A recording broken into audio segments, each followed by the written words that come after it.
crianças, tudo bem com vocês? E aí, preparados para mais um dia de diversidade religiosa? Então, para a gente começar a nossa aula de hoje, eu vou pedir para você separar o seu material. Hoje nós vamos usar aquele material de anotação, aquele usual que você usa toda a aula, caderno, uma folha, lápis ou caneta, e hoje a gente vai precisar também de lápis de cor, combinado? Então separa o seu material que eu espero você para a gente conversar.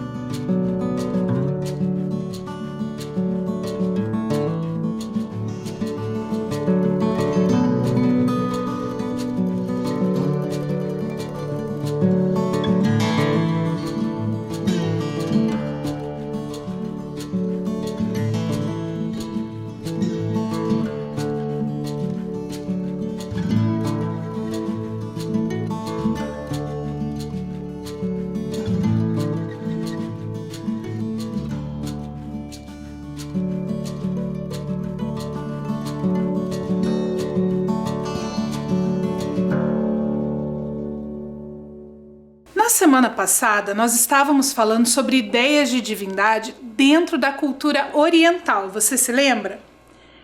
Então, na semana passada, nós falamos sobre seres sobrenaturais da cultura chinesa e japonesa. Nós vimos vários deuses que fazem parte daquela cultura, que são muito importantes dentro do shintoísmo. E nós vimos também que, apesar de muitas vezes confundirmos, Buda não é um deus. E nem é o nome de uma pessoa, você se lembra disso? Nós conversamos sobre o shintoísmo e sobre o budismo, e sobre a diferença entre essas religiões e também sobre esses seres sobrenaturais da cultura japonesa e chinesa. Mas hoje nós vamos para um outro continente, nós vamos viajar até o continente africano. Isso mesmo, nós vamos para a África. Mas quando nós falamos em África, é muito comum nós falarmos a África como se fosse uma coisa só, como se fosse um grande país. Mas, na verdade, a África é um continente imenso, com vários países. Então, vamos conhecer um pouquinho sobre esse continente antes de falarmos sobre a sua religiosidade, combinado? Então, para começar, eu vou convidar você para ler comigo esse trecho explicando um pouquinho sobre esse continente. Acompanhe a leitura lá comigo.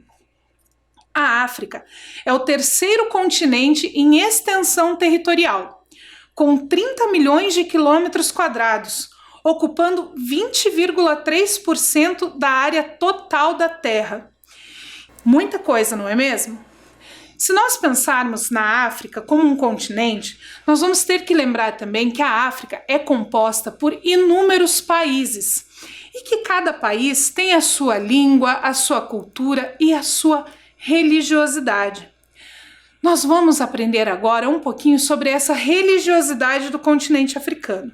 Então, acompanhe a leitura lá comigo. No continente africano, do ponto de vista religioso, predominam o islamismo, o cristianismo e as religiões tradicionais africanas. Esse texto é muito importante, então eu vou pedir para você copiar ele no seu caderno, combinado? Então copia que eu espero você.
54 países que compõem o continente africano são divididos entre o norte da África e o que a gente chama de África subsaariana, que é o que fica abaixo do deserto do Saara.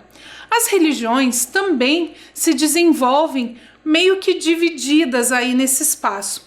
Vamos ler juntos mais esse pedacinho do texto? No norte da África, a religião predominante é o islamismo. E na África subsaariana, o cristianismo é a maioria.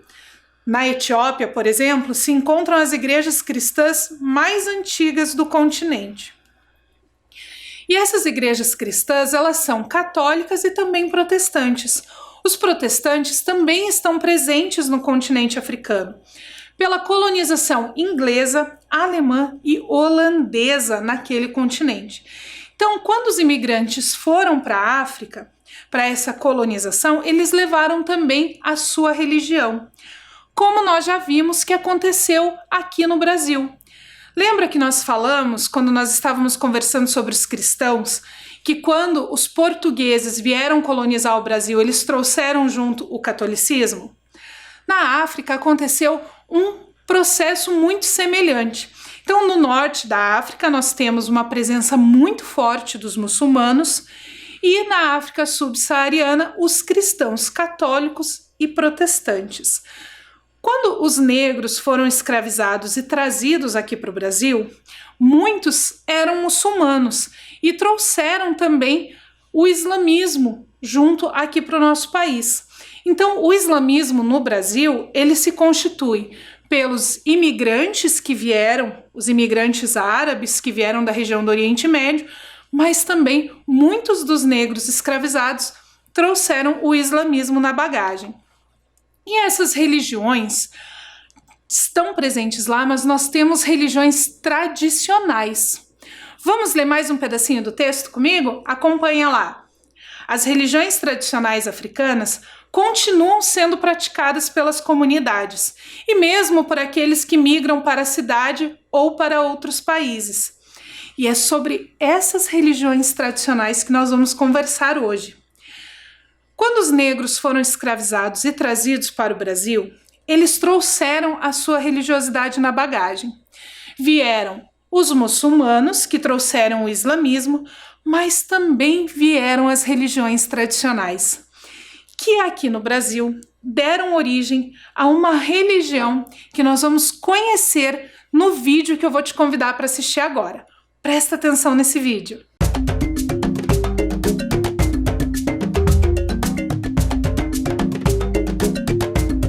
Existe um Brasil afro-brasileiro muito maior do que a gente imagina. A presença negra, ela pode ser perceptível, né, do Oiapoque ao Chuí. Temos trabalhado há muito tempo na perspectiva de produção do conhecimento, né, mas também pensando a produção do conhecimento de modo que homens e mulheres, né, negros e negras, sejam protagonistas nesse processo. A memória negra é algo fundamental, a memória negra é algo imprescindível. Nunca é tarde para se olhar o passado, rever o passado e resgatá-lo. No Brasil, antes da presença negra, né, a pecuária extensiva não existia, porque quem trouxe esse conhecimento para o Brasil foram os povos escravizados. Isso é tecnologia também, isso é conhecimento.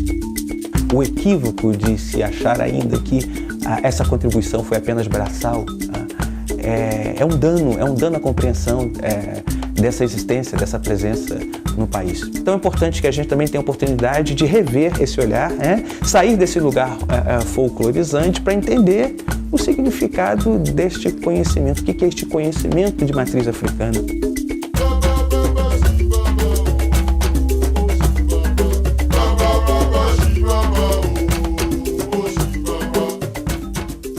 Nessas religiões tradicionais do continente africano, que nós vimos aí no vídeo que aqui no Brasil se constituíram como candomblé, nós temos também figuras de divindades. Você já ouviu falar em orixá? Essa palavra orixá? Você já ouviu ela aqui em alguns momentos das nossas aulas. Mas o que será que isso significa? Vamos ler juntos a explicação? Acompanha lá a leitura comigo. Os orixás são entidades que governam o mundo em nome da divindade.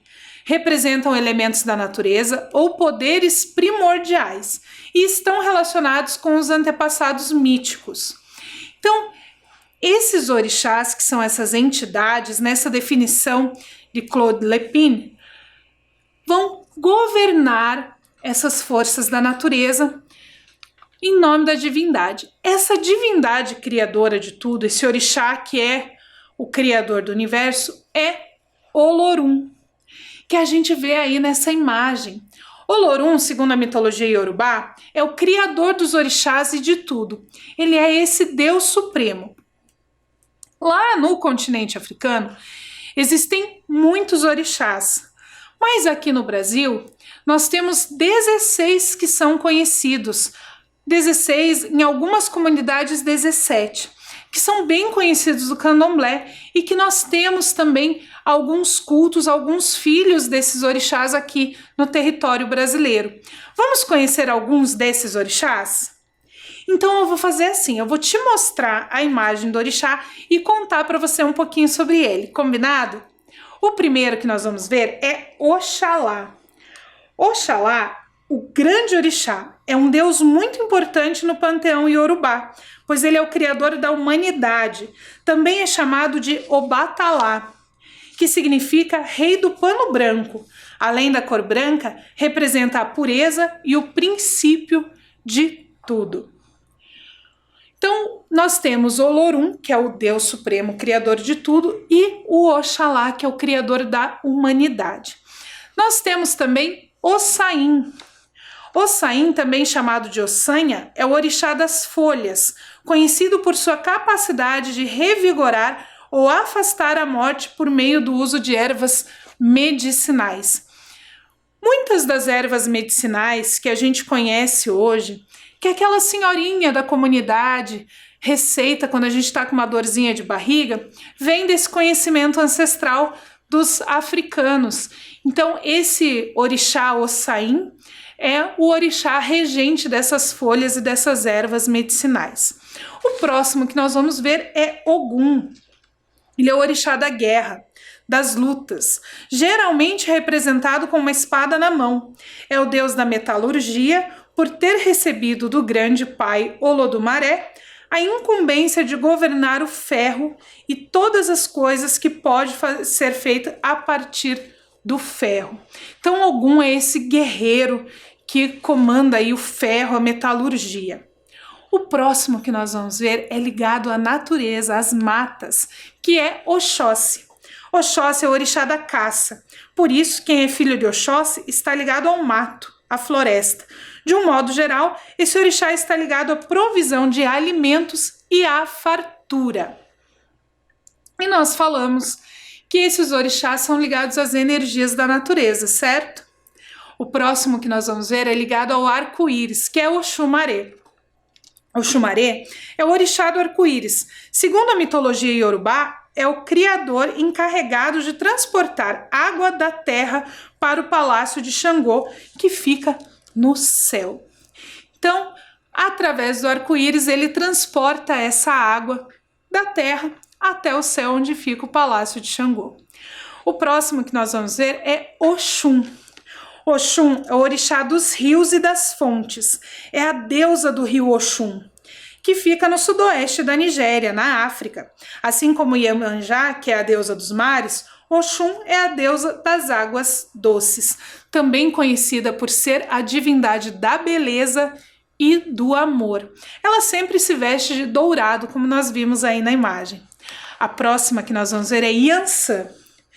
Iansã também é conhecida como Oiá.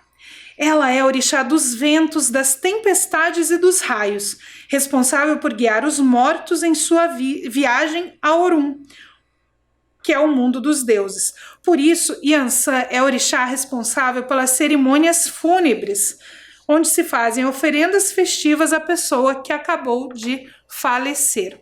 O rio, que é considerado aí o principal rio da África Ocidental, é onde nasceu esse orixá Iansã, que é o rio Níger, que nasce na Guiné e chega até o território da Nigéria. A próxima orixá que nós vamos ver é uma das mais conhecidas aqui no Brasil. Inclusive, nós já falamos dela quando trabalhamos outros elementos do ensino religioso, que é Iemanjá. Iemanjá, ela é originalmente uma divindade de um afluente do rio Ogum, que nasce no estado de Oyo, na Nigéria. Mais tarde, transformou-se na orixá desse próprio rio, sendo objeto de culto de todos os iorubás.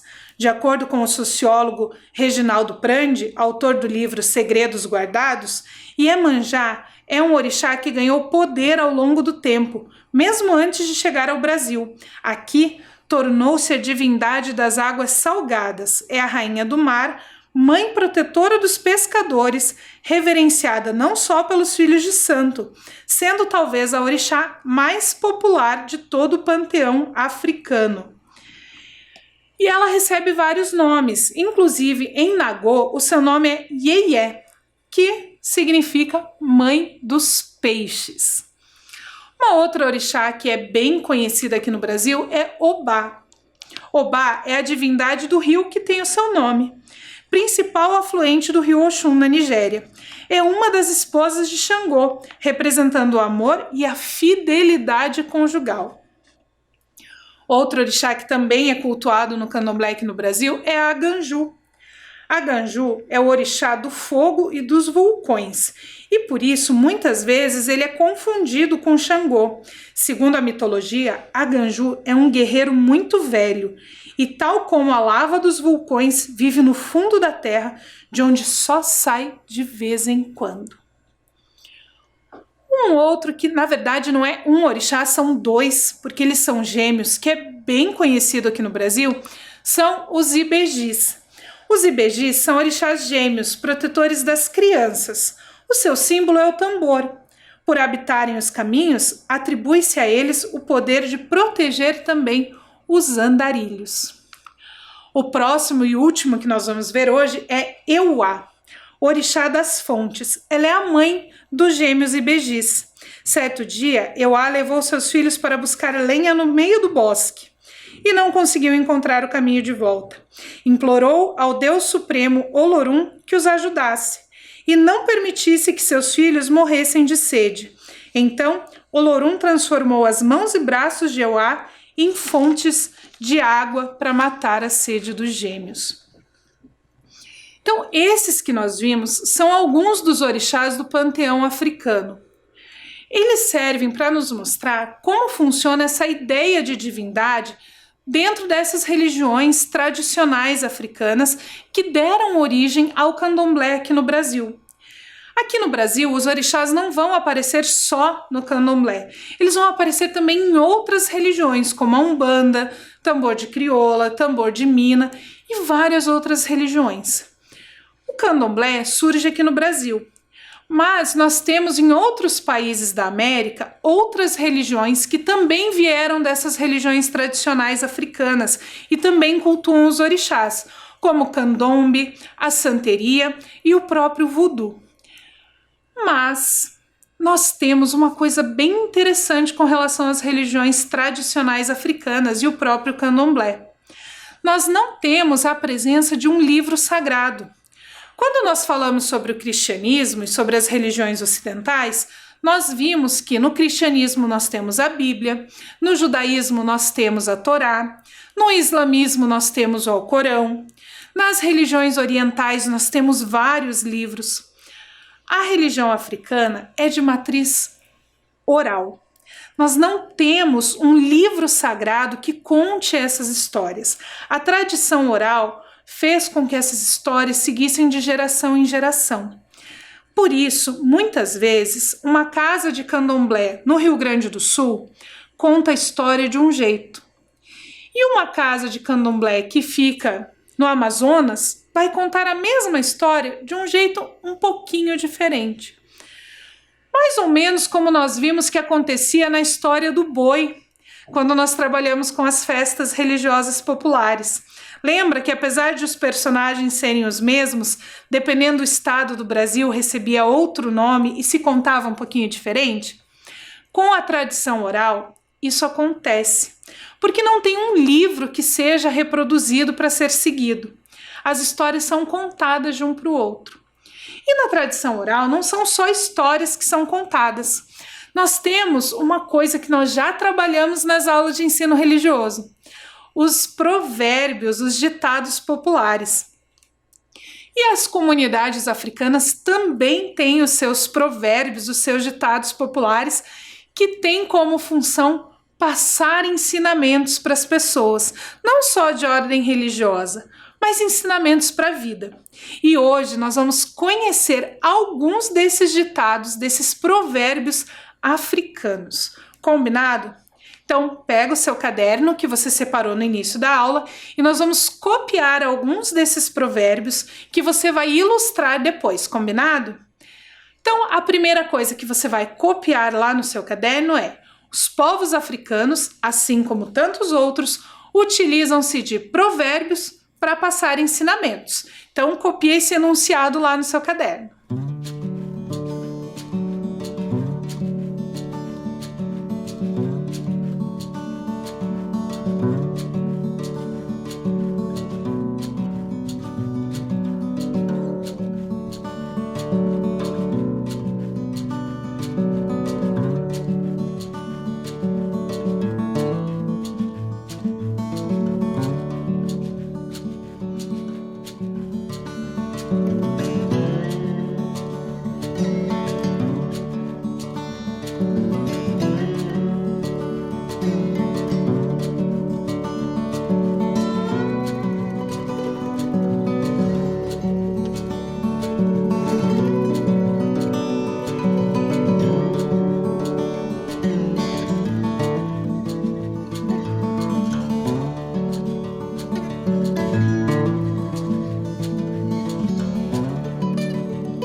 Então, agora que você já copiou o enunciado, nós vamos copiar alguns provérbios para você ilustrar. Então, nós vamos fazer assim: você copia o provérbio africano e pula 5 linhas, que depois a gente vai ter um tempinho para desenhar, combinado?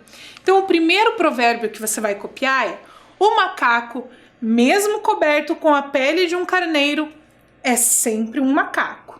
Então copia que eu já volto para te explicar o que esse provérbio ensina pra gente.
Existem diferentes interpretações para esse provérbio, mas uma delas é que não importa como você se veste, como você aparenta ser, a sua essência vai ser sempre a mesma.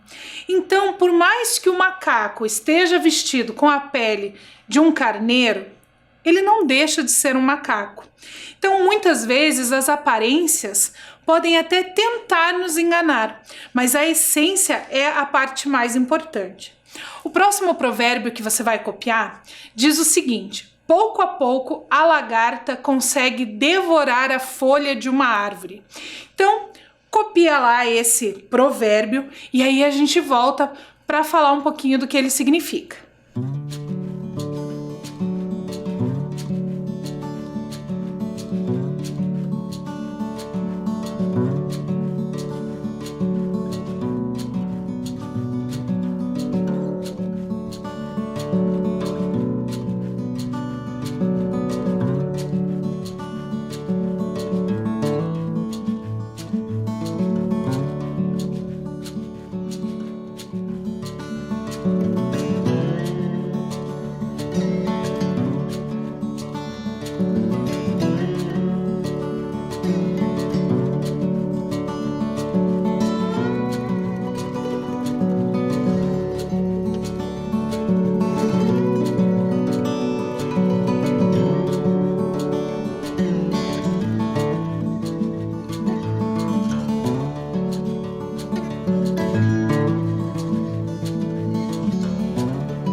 Esse provérbio, entre outras interpretações, ele quer falar pra gente que cada coisa tem o seu tempo e que por mais que a lagarta seja pequenininha e a folha da árvore seja grande, com muito trabalho e muita constância, ela vai devorar aquela folha toda. Então é importante nós persistirmos e por mais que às vezes pareça que está indo devagar, uma hora a gente vai chegar ao nosso objetivo e vai conseguir devorar a folha toda da árvore. E o último que você vai copiar no seu caderno: ser feliz é melhor do que ser rei. Então copia lá e a gente já volta para conversar.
Esse provérbio africano, ele também cabe muito pra gente.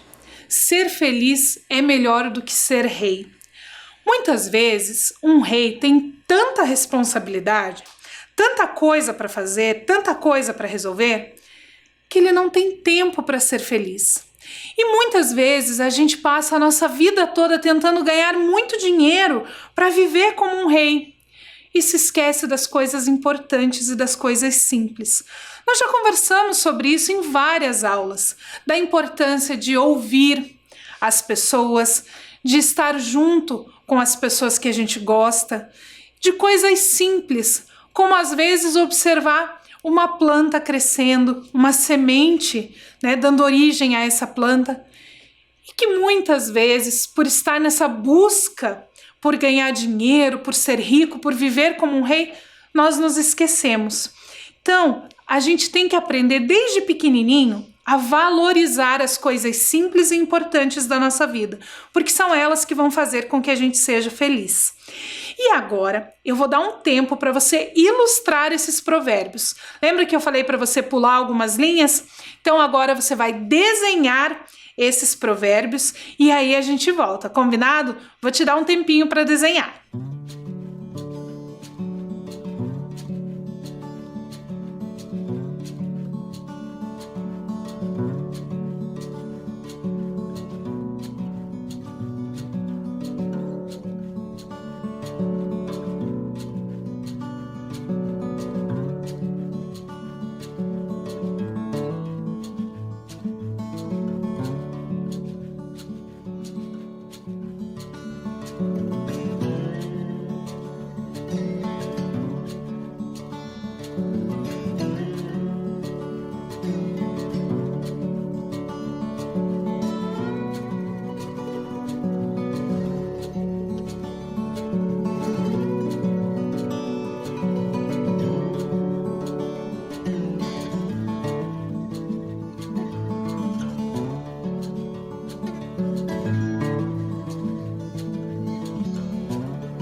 Hoje nós aprendemos sobre essa religião tradicional africana que se configurou aqui no Brasil como candomblé e sobre as ideias de divindades que foram trazidas da África e se constituíram nesses orixás que nós conhecemos hoje.